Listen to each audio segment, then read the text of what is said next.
Procon.org was created to promote critical thinking. People frequently use critical thinking when purchasing a car, deciding which route to take, which tomato to buy, or which shirt to wear. And yet, when it comes to deciding on important issues we face as a nation, the critical thinking process often hits a wall. This happens because many of us are bombarded daily with conflicting, biased, incomplete, and even misleading and false information about important issues in our lives. Making sense of difficult issues is something many people don't have the time, energy, or research skills to do. As a result, our society sometimes makes underinformed or uninformed decisions about vitally important issues, which in turn causes harm to our society. There is substantial public demand for unbiased information, and there's a great public need for more critical thinking. Procon.org was created to serve these needs for millions of people at no charge.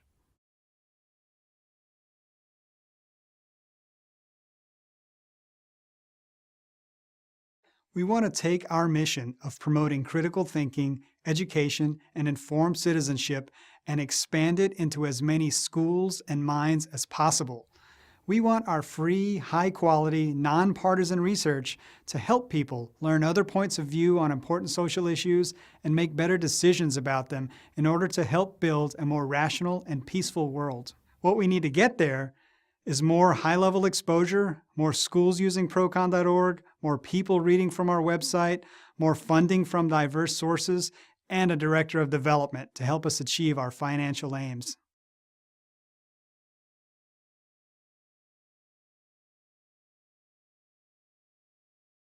Our uniqueness in the marketplace, our well-executed policies to exclude bias, and our internet marketing skills are all major leverage points.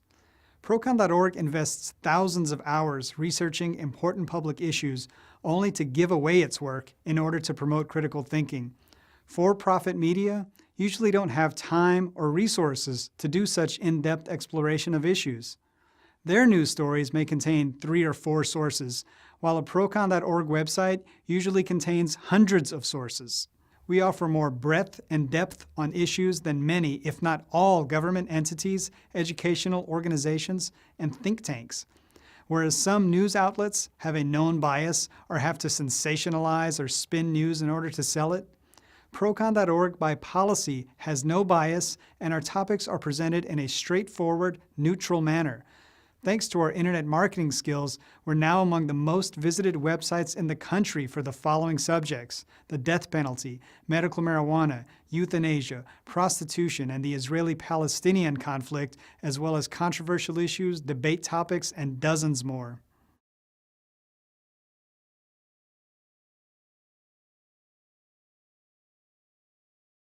Our strengths are our mission, our content, and our staff who are dedicated to both.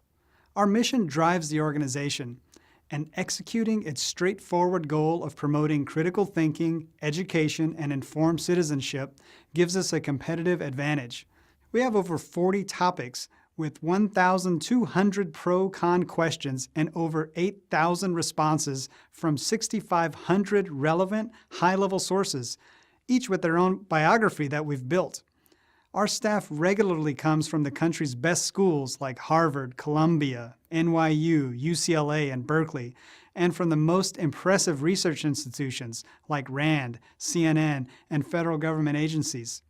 Our management is experienced, focused, and effective with special strengths in online education, search engine optimization, business, and operations.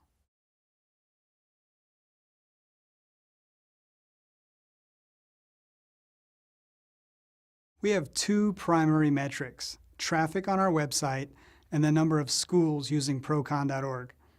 Our traffic has increased double digits annually since we began in July 2004. In 2011, our traffic was 40% higher than in 2010. Procon.org content has been read by over 25 million people. In 2011 alone, we had more than 14 million sessions, which is equivalent to 9.8 million unique visitors, over 49 million page views, and 524 million hits.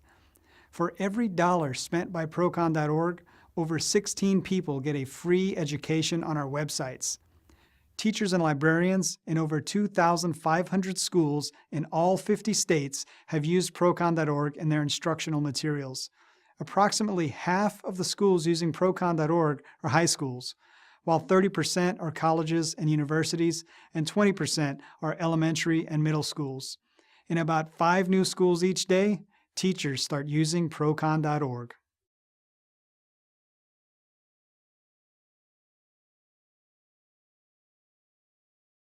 Procon.org is free and nonpartisan.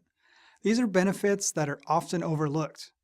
Librarians, teachers, and scholars usually have to pay for access to inferior educational resources. As school budgets get pinched and educators lose access to subscription-based learning tools, more and more of them scramble to find alternatives. They're amazed to learn about Procon.org. While other free educational resources exist, none offer a comparable breadth and depth of research that we provide. And when factoring in the lack of ads, bias, and registration, not to mention our celebrated ease of use, then any comparison becomes more difficult. Procon.org is not too good to be true. We exist, but we need your help to remain funded, vibrant, and essential.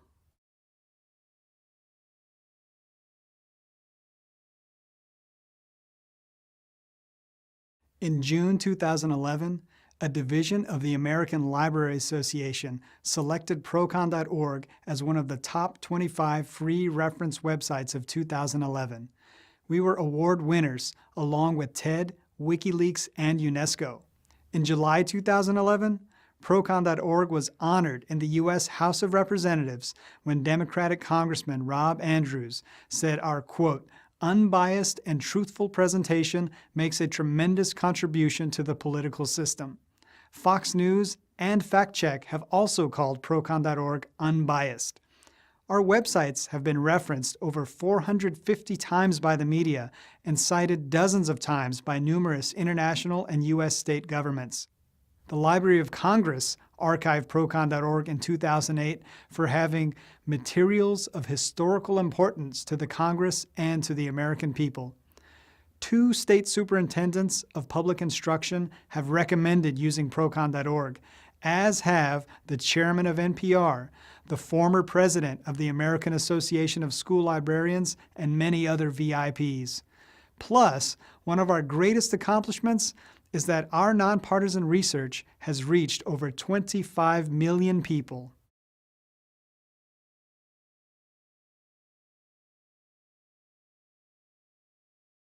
We have one persistent challenge, and it's funding.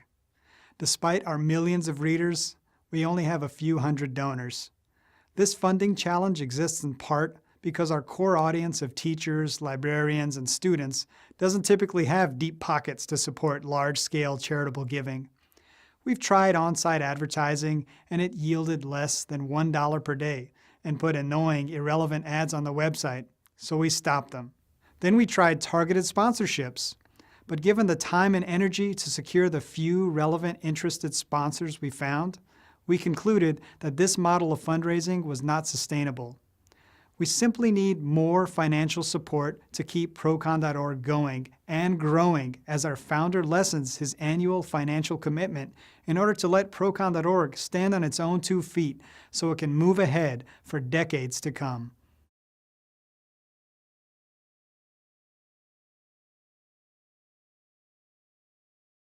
With additional resources, we'd hire more researchers to cover more topics and more elections. Plus, we'd add more research to our existing issues. Of the hundreds of topic ideas our readers have suggested, we have produced 42 controversial topics presently. We could easily cover more topics with more funding. With $6.5 million, we could cover all the Senate, House, and gubernatorial elections in the country. With more funds, we could cover initiatives and ballot measures too. We'd like to develop a national educational outreach program to inform teachers and librarians of our resources. We'd couple that with recommended strategies for how best to implement Procon.org into the classroom to maximize critical thinking. We'd also produce more videos for our critical thinking video series And we'd expand our nonpartisan news coverage of important social topics.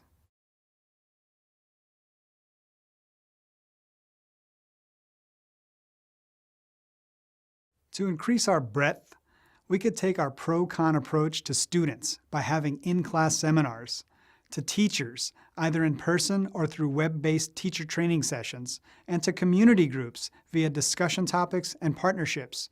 We could develop a syndicated radio program, television series, and speaking engagements featuring pro and con experts discussing important social issues. We're also receptive to ideas and direction from funders, since the marketplace for critical thinking is so vast.